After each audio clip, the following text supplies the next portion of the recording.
Hi everybody, today is January 6th and I'm standing here in front of this beautiful Christmas wreath created by Tom Fauber and others for our parish celebrations over Christmas. And today it is still the Christmas season. January 6th used to be the traditional day for Epiphany, but is not in fact Epiphany. Epiphany we celebrate on one of the Sundays of Christmas tide. And so Epiphany, the celebration of Epiphany is this Sunday, January 8th, of course, beginning on the vigil of the feast. Our Christmas season this year ends on January 8th, which is the feast of the baptism of the Lord this year. So come January 8th, that will be the last day, Monday, of the Christmas season this year. So anyway, I wanted to talk a little bit about the mission that so many of you sent me on to Honduras and El Salvador. Just to give you an idea about what we did, who we did it with, etc. Who we did it to. And so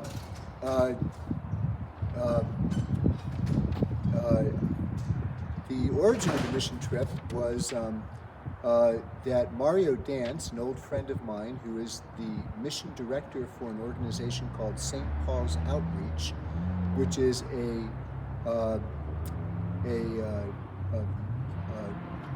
Catholic ministry seeking to form discipleship on Catholic campuses and beyond. And so Mario is the mission director for St. Paul's Outreach, and he wanted to bring a handful of young adults to Honduras, El Salvador on mission. Now, the background of this is that there is a diocesan community, a community based in our diocese called the Missioners of Christ, a Catholic organization that has a permanent mission in Honduras, in Comayagua in Honduras, to do the works of evangelization there. And this community of the Missioners of Christ was founded here about 30 years ago in our diocese by Mario, aforementioned, and a couple other people, one of whom is Carol Ristain, who runs the permanent mission down in Comayagua. Many young adults come every year to work on mission in Comayagua through the Missioners of Christ. So Mario hooked up with the Missioners of Christ to bring his St. Paul's Outreach young adults on mission. And so that's how that happened. So I went with Mario on a young adult mission that he led about 14 years ago to Comayagua, Honduras. And so this time we're taking St. Paul's Outreach students. So we had a little band of about 5 young men and 4 young women who took part in the mission. I'll tell you their names just for fun. The guys were Daniel and Cecilio and Alphonse. That was his nickname, his real name Zachary. There was Jordan and Gerardo. Gerardo actually was an Honduran, but he studies here in the United States. And our young ladies were Ruthie and Franny and Ashley and Bibiana. What wonderful young people these people were, filled with zeal for Christ and to share his love. And so we went down to Honduras just for training and orientation, and then we left almost immediately to go to El Salvador, where we spent most of the week. And we went particularly to the area of El Mozote, which in 1981 suffered a horrible massacre, the worst massacre in the Americas in modern times, where the Salvadoran military came in and rounded up hundreds of the people of El Mozote, men, women, and children, and massacred them.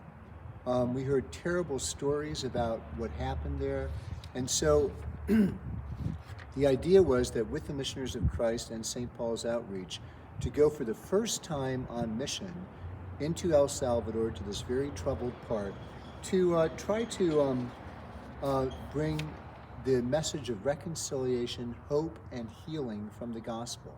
Because a lot of people who are survivors of the massacre of El Mozote are returning to the area now, and there's much pain and woundedness that they still experience, real trauma, as well as, poor living conditions. And so what do we do? Well, every day we began early in the day with Mass. When we were in El Salvador, we stayed at a retreat center run by sisters who, it's named after, there's images all over the retreat center and a statue of Archbishop Oscar Romero, who was recently canonized a couple years ago by Pope Francis. Archbishop Romero was one of the first martyrs of the Salvadoran army's attack against the poor in El Salvador. He was murdered on March 24th, 1980, as he celebrated Mass. Only a few months later, in December 1980, 4 American churchwomen, 3 nuns, and 1 young adult laywoman missioner, like the young adults I was with, the 4 of them were also murdered by kidnapped and murdered by the Salvadoran military, and raped and murdered. And that happened in December of 1980. The massacre in El Mozote happened almost a year to the day after this murder of the 3 sisters and the young American lay missioner. And so lots of violence going on. So we just sought to bring the mission of Christ, reconciliation and message of hope and healing.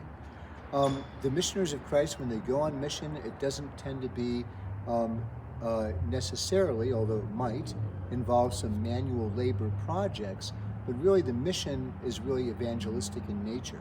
So what we did is we began early in the morning with Mass and breakfast, and then we would go out, our little group would be separated into 3 teams, and we would go to a couple of the different villages there, and we would go out and we do a lot of walking, doing door-to-door evangelization, visiting people who in their homes, praying with them for any of their needs, praying over them, being a presence of Christ's friendship to them.